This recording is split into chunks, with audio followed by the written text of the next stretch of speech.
16 years ago, during my time in elementary school, a significant event unfolded in April when our classes were reshuffled. I found myself in a new class under the guidance of a young teacher named Miss. It was during lunchtime in this new setting that a poignant incident occurred. Miss, our homeroom teacher, addressed a girl seated beside me named Helen Rachel, advising her not to consume the school-provided lunch because her family had not paid for it since the previous fall.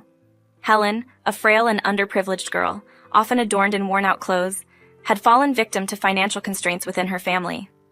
Although she had enjoyed school lunches in the previous academic year, the situation had changed, leaving her sitting alone with an empty desk during lunch. Witnessing this, I couldn't bear to see her in such a state, so I discreetly wrapped a portion of my lunch and left it on my desk for her.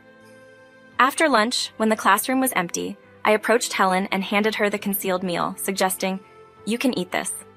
Grateful, she asked, "What can I thank you, Kevin?" At that time, I was somewhat of an outcast among my classmates, lacking friends in the same class. However, this small act of kindness marked the beginning of a connection between Helen and me. When I returned home that day, I shared Helen's family situation with my mother, who empathized with her plight. I requested that my mother make an extra lunchbox for Helen. Understanding the importance of proper nutrition for Helen's well-being, my mother gladly agreed, extending our small act of kindness. The following day, as I presented Helen with my mother's homemade lunchbox, her eyes widened in surprise. Gratefully, she exclaimed, "Is this for me?" I reassured her, explaining that my mother knew about her situation and wanted her to have it. As our friendship developed, I discovered more about Helen's struggles. Her father didn't work, spending money on gambling and leaving her mother to bear the financial burden alone. Despite their hardships, Helen's mother worked diligently, earning money that was unfortunately mismanaged by her father. Witnessing Helen's daily struggles, clad in the same tattered clothes, I couldn't help but feel compassion for her. Our classmates observed her from a distance, unaware of the challenges she faced daily.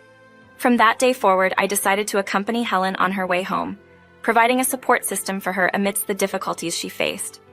Similarly, Helen and I found ourselves without friends. In response, we began meeting in the mornings and walking to school together, both part of the Gleason class. Questions about our relationship arose, but I tried not to let them bother me. Communication had never been my strong suit, yet for some reason, I felt at ease talking to Helen. Unbeknownst to me, my loneliness had become apparent, and I found solace in our conversations. Talking to Helen brought me immense joy. Our discussions covered a myriad of topics, ranging from family and favorite fruits to animals, homework, and TV shows. I discovered her love for cats, a passion she couldn't indulge in at home. Despite being unable to keep a cat, she found joy in occasionally visiting a nearby shrine, a favorite spot for stray cats. One day, I invited her to see the cat at my place. Bringing her home, my mother welcomed her warmly. Helen's eyes lit up when she saw the cat, named Walter, and she happily played with him, feeding him treats. Witnessing her genuine smile, a rarity at school, brought a sense of happiness to me as well. As days passed, Helen started having dinner at our house every night. Her mother returned late from work, and her father, present at home, neglected housework. Recognizing Helen's predicament, my mother took on the responsibility of ensuring she had a meal every night. After about a year, Helen's life took a turn. Her parents divorced, and she had to move to her mother's family home in another state. Before the move, Helen and her mother visited our house to bid farewell. Expressing gratitude, Helen's mother thanked us repeatedly, acknowledging our kindness. In response, my mother reassured her, saying it was a pleasure to have Helen with us. Emphasizing that in times of trouble we support each other, my mother alleviated any concerns they might have had. The farewell left an indelible mark on us, and Helen's mother's words of appreciation echoed in our hearts. My mother, a person with a strong sense of justice and kindness, commands my deep respect. However, the memory of the conversation I had with Helen during that time has faded, and I haven't seen her since that day. Although we exchanged Christmas cards for 5 or 6 years, that tradition gradually ceased. After graduating from university, I secured a job at a precision machinery manufacturer, joining the sales department where I am currently in my 3rd year. Over the years, I've taken over existing businesses and developed new ones, now overseeing a portfolio of clients. One morning, Mr. Jacob, a senior colleague sitting next to me, greeted me and informed me about an upcoming business meeting with a crucial client, Blue Wave Electric, scheduled for tomorrow. The success of this meeting could significantly impact the company's future, and all necessary preparations had seemingly been completed. However, during our conversation, Mr. Jacob received an urgent call from his clerk about Blue Wave Electric. As soon as he picked up the phone, his expression shifted to one of shock and distress. It became apparent that there was a critical error in conveying the meeting details, causing Blue Wave Electric to believe it was scheduled for the previous day. They were furious, convinced that we had canceled the meeting without notification. Mr. Jacob, visibly shaken, explained that the blame for this mishap fell on me. He accused me of providing incorrect information about the meeting schedule. Despite my attempts to clarify that he had informed me of the revised schedule, he insisted on shifting the blame onto me. In reality, Mr. Jacob had adjusted his schedule without consulting me and later informed me about it. Now he was attempting to deflect responsibility onto me. Despite Mr. Jacob reporting the mistake to his supervisor and the section manager personally apologizing to Blue Wave Electric, the damage was irreparable. The deal with Blue Wave Electric ultimately fell through, marking a significant setback for the company. Upon the return of the section manager, Mr. Scott, he confronted me, blaming me for the catastrophic failure of a crucial deal for the company's future. "Kevin, what have you done? Because of you, an important deal has been ruined, jeopardizing the company's future. What the hell are you going to do about it?" Mr. Scott's angry tirade began, with the threat of termination hanging over my head. "But Mr. Scott, it wasn't me who contacted them about the schedule. It was Mr. Jacob," I protested. "Shut up. Don't make excuses. You've caused damage to the company. You're going to get fired." Mr. Scott's tendency to speak forcefully when angry became apparent. Desperate to salvage my job, I pleaded, "Wait a minute. I don't want to quit my job." "Then go get a contract for the same amount of money that was going to sell to Blue Wave Electric within 3 days. Otherwise, you're fired." "That's impossible within 3 days. It's impossible," I protested, feeling overwhelmed by the seemingly insurmountable task. However, a sudden realization struck me. There was a potential customer considering purchasing the same machine as the one intended for Blue Wave Electric. Despite their consistent efforts to negotiate a discount, I had almost given up on them, assuming they weren't interested. With no other choice, I decided to pursue this option. I hastily revised the quotation and secured an appointment with the client. Upon arriving at the client company, I discovered that Mr. Jack was in charge. Presenting the new quotation, he immediately questioned whether we could offer a lower price. "It is indeed difficult to go any further. We have already adjusted the price many times," I explained, making a troubled expression. Mr. Jack seemed unconvinced, expressing concern about his superiors not approving the price. Desperate, I pleaded with him, emphasizing the benefits our equipment would bring to his company, and promising regular maintenance as well. "Even so, my superiors won't give me the okay at this price," Mr. Jack sighed. "I'd be willing to discuss the situation with your boss. Could we meet over dinner or something?" I desperately proposed, hoping for a chance to explain and negotiate. Mr. Jack hesitated but agreed to consult his boss.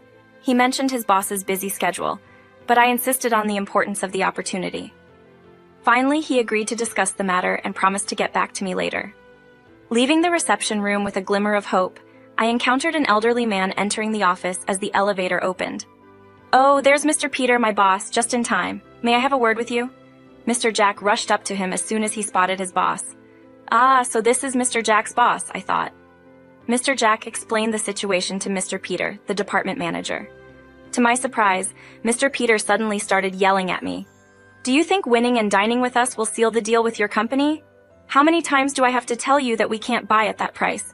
If you can't get a better price, get the hell out of here. Don't come back again." Yeah. I couldn't fathom what I had done to deserve such a scolding.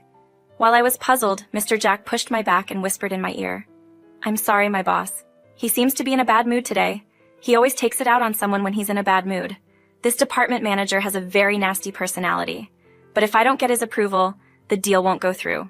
If I don't secure this contract, I'll be fired." As I pondered my next steps, footsteps approached from the corridor, echoing with the click of heels. "Wait a minute, Mr. Peter," a young woman's voice interrupted. I turned around to see a beautiful woman in a suit. "Miss, may I help you with something?" she said, stepping confidently in front of the department manager who tilted his head.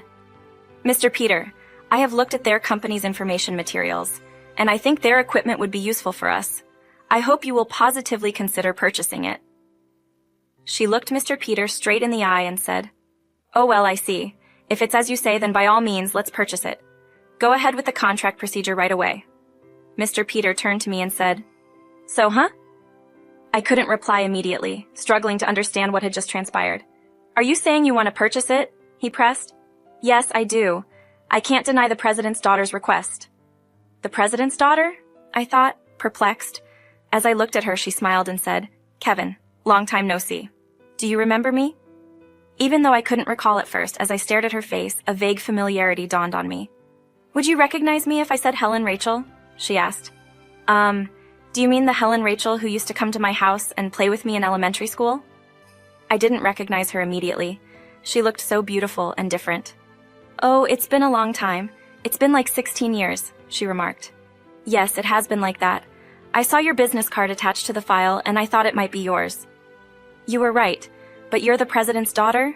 I exclaimed. "My mother remarried when I was in high school. I adopted the unique surname of my newfound father, a fact that struck me as uncommon.